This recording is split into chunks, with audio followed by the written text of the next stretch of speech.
And those are qualities or skills or whatever you want to call them that everybody possesses on some level, right? Some have it to a greater degree than another. And it's also, I know from my experience, those are all things that can be developed or nurtured within somebody. So it is possible that everybody, as long as they have at least a decent command of language and like you say, and they're likable, and anybody can be likable. You can learn to be likable. Because the key is to like other people, and then you become more likable. But virtually just about anybody from any walk of life, regardless of their background, meaning, as long as they have some modicum of basic education, they can read and write essentially. They have an equal chance of succeeding, don't they? I would say so. But here's the thing, Ed. I think that's most important. Mm-hmm. You ever been, driving home and it looks like it's starting to get cloudy, right? And it's it's okay, man, I got to get home before it rains, right? Mm-hmm. And you look out, maybe you see out of the corner of your eye, you see this lightning flash, right? Mm-hmm. Yeah. This bolt of energy coming out of the sky. What do? Right. You look at it, don't you? Right. Yes, you do. Mm-hmm. You look at it just as a glance, because that pulse of energy commanded your attention, right? Mm-hmm. It commanded your attention, so mm-hmm. you had to look at it. Same thing within this industry. You can't be a secret agent or a silent partner, right? Everybody. That's great. I'm just being real, right? Yeah. Everyone has something to offer. Mm-hmm. Brilliant. And for me, Ed, again, initially the journey was, we had to get on our feet, man. I mean, that was the bottom line. We had to do it. But along the way, I ran into something that I had not encountered on such a grand scale, and that was people.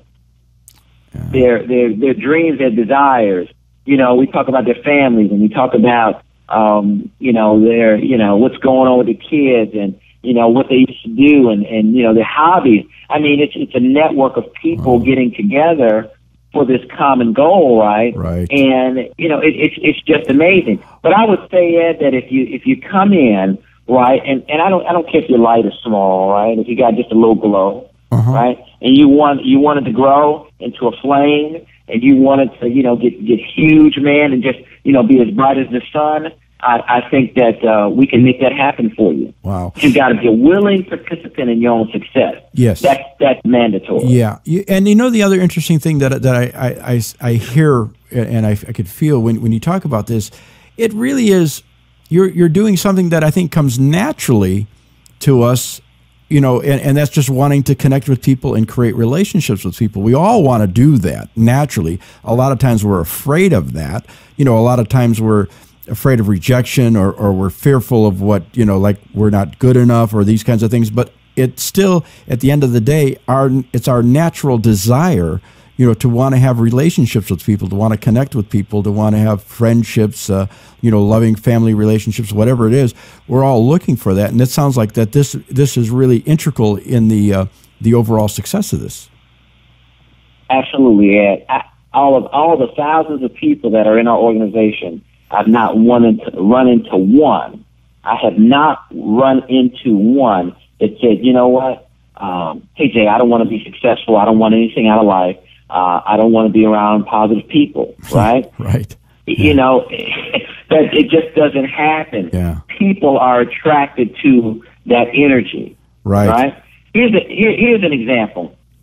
I did this exercise this past weekend at the event, and I asked people to follow me through one of the visualization exercises that I do. These visualization exercises that I do, they get people to dream, right? Mm-hmm. I use the example of, you got the Thanksgiving dinner and you smell the food, man, and you hear all the laughter in the air, and the food is just smelling so good, man. You got the turkey, the ham, oh man, the macaroni and sweet cheese, the sweet potato pie. And you get macaroni and cheese over here, and you got sweet potato pie over here, and you got ham over here, and you're just going back and forth, and you're having a good time, and everybody's happy. No one in the room or in the home has lost a job, or no one's died, right? Mm-hmm. It's just happiness, right? Right. It's just happiness.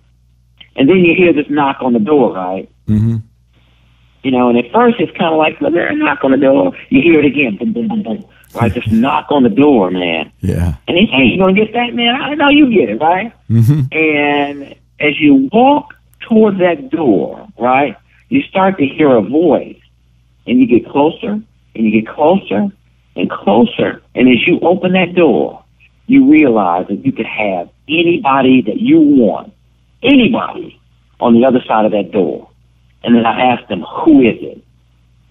Yeah. Now, some people said it was a grandparent or, right. or even their parent, right. a friend that they hadn't seen in years, a college buddy, even somebody that they met that was nice, that gave them a ride in a rainstorm. Right. But then there were also other people that couldn't come up with anything. Yeah.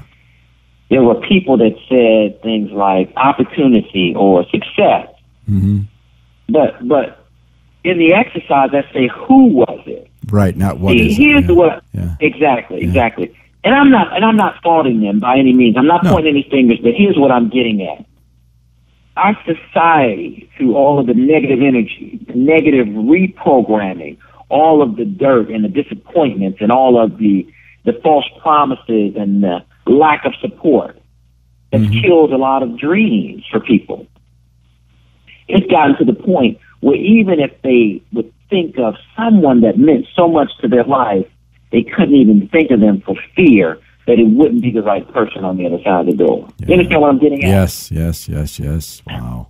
That's amazing. And man, that's the core of what makes us who we are, right? Mm-hmm. Our ability to dream. Yes. To lay in the backyard and look up at the stars and say, wow, man, I could be an astronaut one day, or hear the roar that Dodge Charger, that Mustang going down the road and it passing you by, and you're saying, man, I could see myself driving that, right? That dream, right? Mm-hmm. For a number of us, it's long overdue. Yes. The great thing about it, Ed, is that once you join, and if you join a good team, right, and you got a great mentor, they can reconnect you with your dreams and your goals and your aspirations. Wow. Get you back on track. Yeah. But you got to have that TLC, Ed, that teachability, that likability, and that coachability in order to make that happen. Openness. You're talking about being open to the possibilities. Absolutely. Wonderful. Outstanding. I've got an important question for you. Tell me what drives you. What is the reason, why you're doing what you're doing? Because I hear your passion, but what is behind that passion? What compels you? Well, it's called Rob, Vernon, Brittany, Joshua, Beautiful. Right? That's my crew, as I call them. Yeah, your family. And yeah, exactly. And it's the desire to see the success of other people. For the longest, Ed, I thought that I wasn't a person that would have the life and the lifestyle that I desired.